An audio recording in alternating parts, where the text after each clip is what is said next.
हिंदुस्तान का मान और गौरव गर्व से इतना ऊंचा हो गया था। हां, सत्ताधारी कुछ लोग विनेश फोगाट को मुबारकबाद की ट्वीट करने से भी बच रहे थे। सरकार के खेल मंत्री, प्रधानमंत्री, बड़े बड़े मंत्री, नेतागण, बीजेपी के राष्ट्रीय अध्यक्ष वो जरूर कतरा रहे थे, क्योंकि इन सबका एक संदर्भ था। भारत की बेटी विनेश फोगाट ये वही महिला पहलवान है जिसने पूरा साल 2023 में प्रधानमंत्री मोदी जी के चहेते रेसलिंग फेडरेशन ऑफ इंडिया के तत्कालीन अध्यक्ष, बीजेपी के तत्कालीन सांसद बृजभूषण शरण सिंह के खिलाफ शारीरिक, मानसिक यातना के खिलाफ एक बुलंद आवाज उठाई थी देश की खिलाड़ियों, महिला पहलवानों की ओर से। ये वही विनेश फोगाट तो है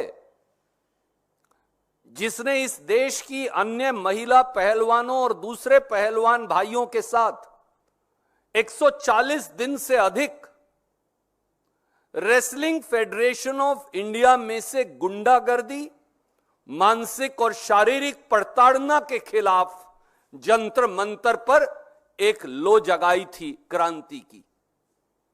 ये वही विनेश फोगाट तो है जिसको भारतीय जनता पार्टी की सरकार ने जिस दिन संसद का उद्घाटन हुआ, जंतर मंतर पर दिल्ली पुलिस से और पहलवानों के साथ घसीटवाया था। ये वही विनेश फोगाट तो है जिसके ऊपर मोदी सरकार ने एफआईआर दर्ज करवाया था और मुकदमा भी चलवाया।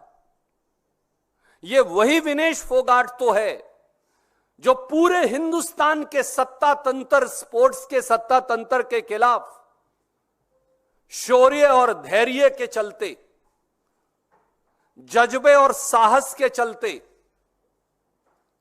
हिंदुस्तान का तिरंगा फहराने के एक जुनून के चलते पेरिस ओलंपिक तक पहुंच गई और एक बार फिर लड़कर 7 घंटे के अंदर प्री क्वार्टर, क्वार्टर फाइनल और सेमीफाइनल जीतकर दुनिया की 3 सबसे बड़ी पहलवानों को हराकर भारत का तिरंगा पेरिस ओलंपिक में फहराया। जहां देश के 140 करोड़ लोग स्तब्ध हैं, देश के स्पोर्ट्स पर्सन स्तब्ध हैं, वहां कुछ सवाल यकायक हर व्यक्ति के मस्तिष्क में है।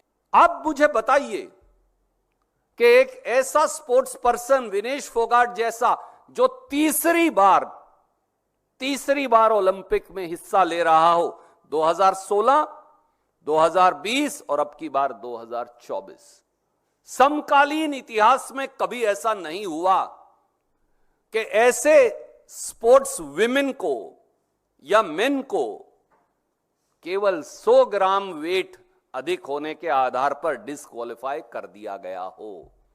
आज तक ये कभी नहीं हुआ। वो पहली बार नहीं गई हिंदुस्तान की बेटी, वो तीसरी बार ओलंपिक में हिंदुस्तान का झंडा लेकर गई थी। हर बार जब किसी खिलाड़ी का वेट अगर ज्यादा भी हो जाए तो उसे 1 से 2 घंटा दिया जाएगा। विनेश फोगाट को यह क्यों नहीं दिया गया? तीसरा,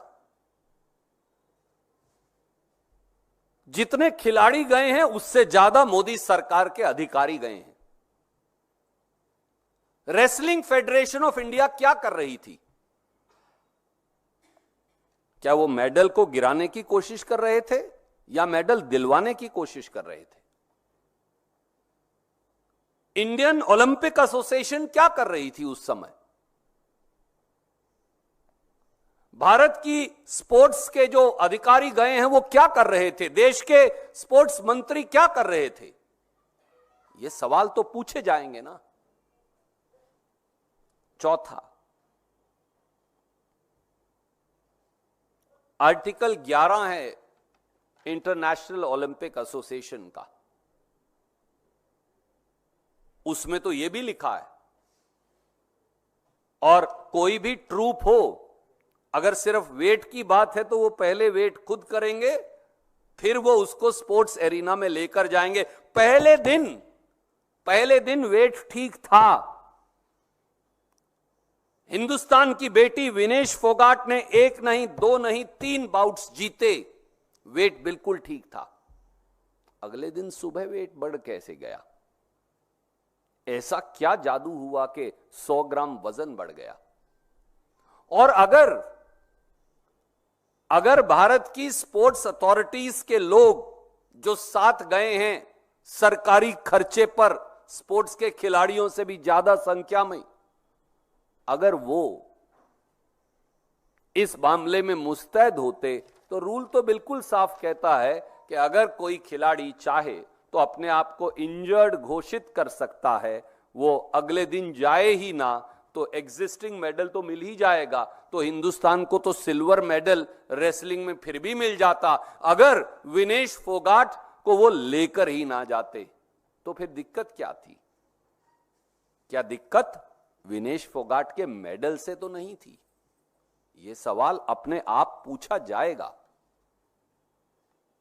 क्योंकि आंदोलन के समय साल 2023 में विनेश फोगाट को, बबीता फोगाट को और कई और पहलवान साथियों को यह कहा गया था कि उनका कैरियर खत्म कर दिया जाएगा। अगर आपने अभी तक सनराइज समाचार को सब्सक्राइब नहीं किया है तो सनराइज समाचार को सब्सक्राइब कीजिए और बेल आइकन को भी दबा दीजिए ताकि आप हमारे आने वाली वीडियो का नोटिफिकेशन सबसे पहले पा सकें।